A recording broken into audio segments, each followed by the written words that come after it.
అనుకోండి తెలిసి ఎవరైనా కొంటారా? పర్మిషన్ ఎందుకు ఇచ్చారు ఇప్పటివరకు?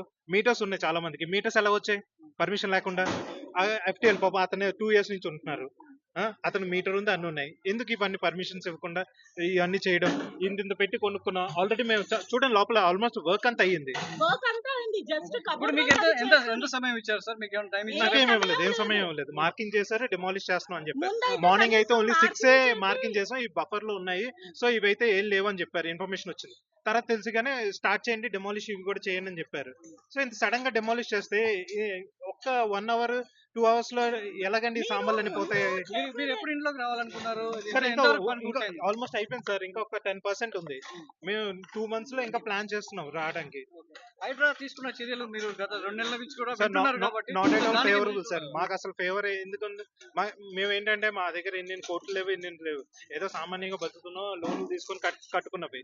ఇప్పుడు ఆ లోన్ అంతా ఎలా కట్టుకోవాలని మేము ఇది డెమాలిష్ చేస్తున్నప్పుడు? అంటే హైడ్రా చేపడుతున్న చర్యలు మీకు తెలుసు కదా, దాని గురించి మీ దృష్టికి ఏమైనా వచ్చిందా? అవును సార్, అదే సార్ లాస్ట్ 2 days నుంచి అవుతున్నాయి డిస్కషన్స్. కాకపోతే మా వర్క్ ఏంటంటే అవుతాయి వచ్చి అప్పుడే అడిగారు బఫర్ జోన్ లో ఉన్నవి ఏమైనా ప్రాబ్లం అవుతుందా అని. లేదు అప్పుడు ఏమి బఫర్ ప్రాబ్లం అవుతుంది అన్నారు. ఇప్పుడు కూడా అడిగారు, అడిగితే లేదండి ఓన్లీ అవే అటువైపు రోడ్ నెంబర్ 14 మీ రోడ్ నెంబర్ 13 ఆ ముందు 2 అయ్యాయి, దానికి మించి ఏవి టచ్ చేయవు అన్నారు. ఇప్పుడు సడన్ గా వచ్చి ఏవేవైతే క్రాస్ మార్క్ చేశారో అన్ని కొట్టేయండి అంటున్నారు. సో ఇది స్థానికుల మా దగ్గర నెలకు 3,000 కిరాయి తీసుకుంటారు. నెలకు వాడికి కానీ భూమి అంతే. మనకు బాత్రూమ్ లేదు, ఏది లేదు, నీళ్లు లేదు, ఏది లేదు. మేము అడుకొని చిప్ప తీసుకొని అడుకొని తినేటోళ్ళం. మేము వాడ ఈడ అడుకొచ్చి నీళ్లు పట్టుకుంటున్నాము మేము. మాకేం లేదు.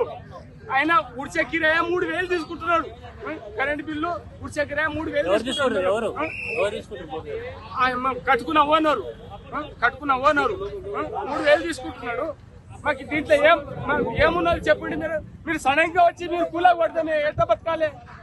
మేము ఏడికి పోవాలి? ఈ వానాకాలం రోజు మేము ఏడికి పోవాలి? మీరే చెప్పండి. మేము ఏడికి పోవాలి? మేము మా భార్యలు పిల్లలు మేము తీసుకొని ఏడికి పోవాలి? మీరు సడన్ గా అట్లా కూలా కొడితే మీరు ఏడికి పోవాలి? చెప్పలేరు, అసలే చెప్పలేరు, మాకు ఏమీ చెప్పలేరు. ఇన్కమ్ కూడా చేయలేరు మాకు. మేము ఎక్కడ పోవాలి, ఎక్కడ బతకాలి? మేము అన్ని ఉన్నాయి, మీరే చెప్పండి.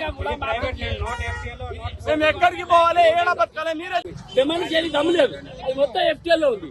ఇక్కడ ఎఫ్టీఎల్ మురికిగుంట ఎన్టీఆర్ మా దగ్గర ఆ పిల్లలే చెప్పారు, ఇది మురికిగుంట, పని దాని నేను సోర్స్ కాదు, ఇది మీరు కూర్చొచ్చి బస్ చేయమన్నారు.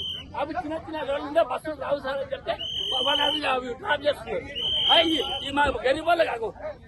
ఎఫ్టీఎల్ ఉంది, ఎల్ఆర్ఎస్ ఉంది, అన్ని ఉన్నాయి. మున్సిపల్ ఆఫీసర్ ఎవరు ఇచ్చారో పరిచయం వాళ్ళకి సస్పెండ్ చేయండి, వాళ్ళకి గెలేయండి. కోట్ల రూపాయలు చేస్తారు. ఏంటండి ఈ దౌర్జన్యం? ఈ కాంగ్రెస్ దౌర్జన్యం ఏంటి? హైడ్రా అని లేనిపోయి హైడ్రా పెడతారా? ఆ మురికి నీళ్ళు తీసారి హైడ్రా చెప్తారా? అక్కడ 10 ఎకరాల భూమి కబ్జా అయిపోయింది. వాళ్ళకి ఏమంటారు? ఓట్ల కోసం చిన్న ఇల్లు కబ్జా చేస్తున్నారు. ఇక్కడ వచ్చిందని చెప్పి మాకు ఇది మరి government central government society land ఇది. అది నమ్మకం తీసుకున్నాం. ఇప్పుడు 1994 లో తీసుకున్నాం. చాటనే తెలియదు వీళ్ళకి. మా చుట్టూ వచ్చింది. ఎక్కడ ఇవ్వలేదు, టైం ఇవ్వలేదు. నాకు టైం ఇస్తే మేమంతా పెట్టుకుంటామండి. చెప్పండి, టైం ఇస్తే కోట్ల రూపాయల సామాన్ ఉంది. కోట్ల రూపాయల సామాన్ ఆయన ఇది చెప్పండి. ఓనర్ కూడా కాదు, ఓనర్ ఉన్నది. నాకు ఆ బిల్డింగ్ పోతుంది కదా ఓనర్ది, ఆయన ఆ సెట్ కూడా ఆయన.